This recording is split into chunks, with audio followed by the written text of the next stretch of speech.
নাকি দেখতে খুব সুন্দরী, সেই 3 মাস হয়ে গেছে। যে যেন গো দেখে সে আমার মানে না কেন ফিরে আয়। কি মা? নাটক? হয়তো রাস্তা থেকে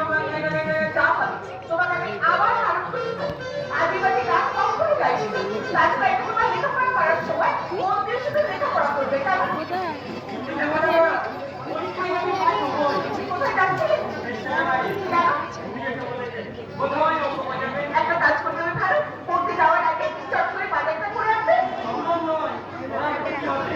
বাবা বলে এই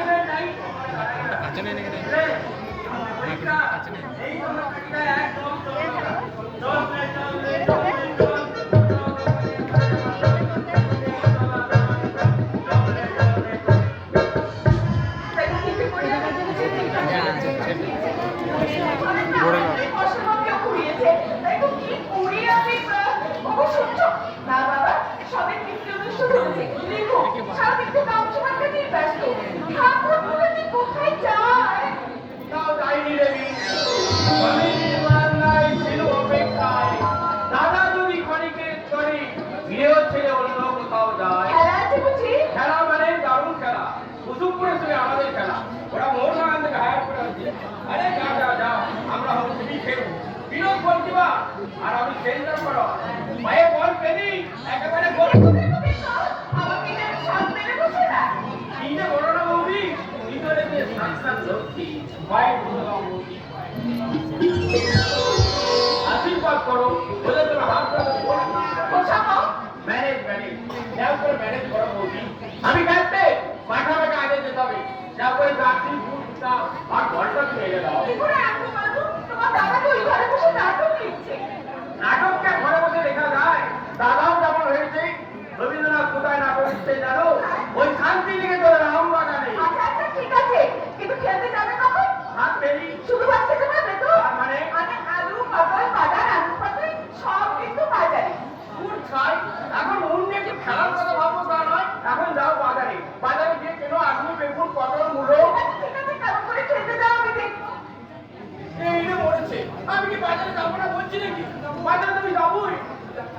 বলে টাকা দাও, এই নাও। আমি এক্ষুনি বাজার থেকে তোমার সব একদম দেরি করবে না। পাগল না মাথা খারাপ। তবে দোয়াই বলছি, আজ আমি খেলতে যাবো এই কথাটা যেন দাদা ওরকম জানতে না পারে। জানতে পারবো আর জানতে পারলে পুলিশে খবর দেবো। পুলিশ এসে তোমাদের সকলকে ধরে নিয়ে যাবে। কি বলো? না না প্রমাণে রূপসা গ্রামে আমি এসব করতে দেবো না। এই রে, তারপর কোন দিকে যাবো? থানা না বাড়িতে? কি বলছো তুমি? ওর মত তুলছে হাত তুলছে? না, মত তো চলবে না। ঝুড় বন্ধ করতে হবে।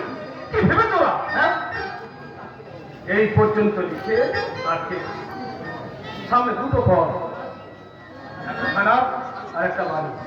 কোন প্রতি যাবো আমি কি বুঝতে পারছি না। এই সামনে দিকে ধরো তো। এই না। Very good. বাড়ি খানা গেলাম না। তুই এখানে বলে যাবি না? দিন রাত আমার দিয়ে বেড়াচ্ছি। ভুলে রাখা কথা কার? ভুলো আমি না দাদা, ভুলো তুমি। বাদ করে না, সবাই যেন ভুলে না। যা, বলে যা, আজ রবিবার।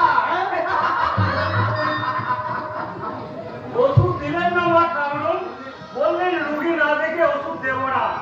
কারণ শ্রীমন্তী আমার তোমার শরীর অসুস্থ, তো আমাকে বলুন। কথায় বলবো বলো, রোগীটা অসুখ। আমার আমার জল খাবারটা দিন মা কামড়ন। দাদা সুখী, আমি এক্ষুনি তোমার জল খাবার নিয়ে আসছি। বৌদি আবার ভালো করে চিকিৎসা করার দরকার দাদা। কলকাতা থেকে ফেরার পর থেকে বৌদি শরীরটা তো একেবারে ভেঙে গেছে। এই রে তো না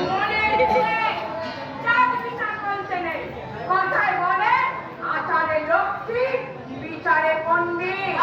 আমি আপনার আন্টিকে জোগাড় করে দিচ্ছি, আপনি ওখানে গিয়ে আন্টির সাথে বসুন। আমি সুচিকে পুরিটা দিয়ে দিয়ে আপনাকে খাওয়াবো। এগিয়ে এসে সুচি। আগে যাই।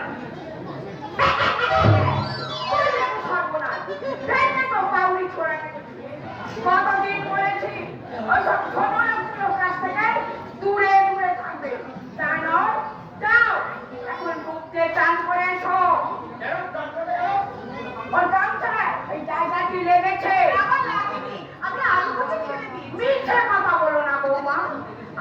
নিজের চোখে দেখেছি। কি হলো? যাও, ডুব দিয়ে এসো। বাউরিছড়াকে ছুঁয়ে বাঙুরি মেয়ে ডুব দেবে না? নিশ্চয়ই দেবে।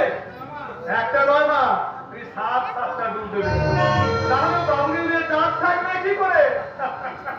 তুমি কি তোমরা ঠাট্টা করাটা বন্ধ করো? ভুলে যেও না, মা কিন্তু আমাদের হাড়ি বাউরির মেয়ে নয়। তুই জানিস না সন্ধ্যা, বৌদি মাকে গ্রাহ্যই করে না। আর বৌদি মা কি করে? বদত্ত কোনো শাসনই নেই। সারাদিন গ্রামের কাজ নিয়ে ব্যস্ত থাকে। সন্ধ্যার দিকে যে চোখ দেবে তার সেই সময় আছে নাকি? তুমি মা, এখান থেকে তুমি যাও তো। কেন যাবো? বলি কেন যাবো শুনি? আমার সংসার, আমি দুটো কথা বলতে পারবো না। বলি এখনই এই সংসার আমি করিনি। যে বাড়ির চালে কাকটির বসতে পারতো না, সেই বাড়িতে আজ বেরোচ্ছ কাণ্ড। সস্তাদু, ওই হাড়ি মুচি বাউরিরা তোর আপনজন হতে পারে, কিন্তু আমার ওরা শত্রু। তাই ওদের নিয়ে ধনাধরি এই সংসারে চলবে না। এই তোরা, দাঁড়িয়ে কি শুনতে চাস? গরুগুলোকে ছেড়ে দিই না। রোটারি গায়ে রঙ্গ দেখছে। গরুগুলোকে গা ধুয়ে দেবো। ওর গায়ে বেজাই কাদা। কালকে ডোমেরে ঢলা বমনাটা শুনে মারামারি করেছে। বড়রা সাহস কম হয়, বাঙুরের গায়ে ছুঁয়েছে। ছোটা, বৌদি, তুমি ঘরে যাও, হাতে ফ্যান করছে। বলুন ভাই, আমি বরং চট করে একটা ডুব দিয়ে আসি। ডুব দিয়ে আসো, বৌদি। মরে যাবে, বলি মরে যাবে বলে কি আমি ওই বাউরির ছোঁয়া খাবো? মানুষকে ছুঁয়ে মানুষের জাত যাবে কেন? তুই ভেবেছিস তুই? বলি তুই মনে করেছিস শুনি? 3 মাস হলো কলকাতা থেকে বাড়িতে এসে আমাকে নতুন করে শিক্ষা দিবি মনে করেছিস? জয়ের ঠাকুরকে গান দিয়েছিস, মস্তরা বন্ধ করতে গিয়ে ছোট লোকদের সঙ্গে মারামারি করেছিস। তোর 4 মাস টাকার সময় নেই, কলেজ কামাই করে সংকটে মাঠে যেতে হয় কেন? কি দায় পড়েছ? এখনো কিছু বলিনি, শুধু চোখে দেখে যাচ্ছি, কিন্তু দেখার একটা শেষ হবে, সহ্যের একটা সীমা আছে। তাই আগে থেকে বলে যাচ্ছি, এই চাকরটা বাড়িতে ওই সব খাসটেও করা চলবে না। ঠাকুর দেবতানি আমার সংসার, তাই এই সংসারে আমি ছোট চেষ্টা মাকে কাঁপিয়ে দিও, বেশ করেছি না দিয়েছি। চন্দ্রানী। তুমি অপমান করেছ, এমনকি তোর সন্তকে তুমি চার বলেছ কেন? চিনি, সে আমার খুব কাছের বন্ধু। আর একটা কথা বলে তুমি ভালো করে শুনে নাও, ওই প্রশান্তকে নিয়ে কোনো কথা তুমি আমার সামনে দাঁড়িয়ে বলবে না। নাহলে কিন্তু তোমাকে দাদা বলে আমি সম্মানটা আসতেই দেবো না। ব্যাপারটা কি বলতো দাদা? দ্বিতীয় দৃশ্যের শেষ দিকটা অন্যভাবে লিখতে হবে। যে চরিত্র নিয়েছিলাম তার থাকবে না। সমবেদনার ভাষা ভুলে নিয়ে আসবে না কোনো ক্যারেক্টার। আসবে লাল চোখ নিয়ে উদ্ধত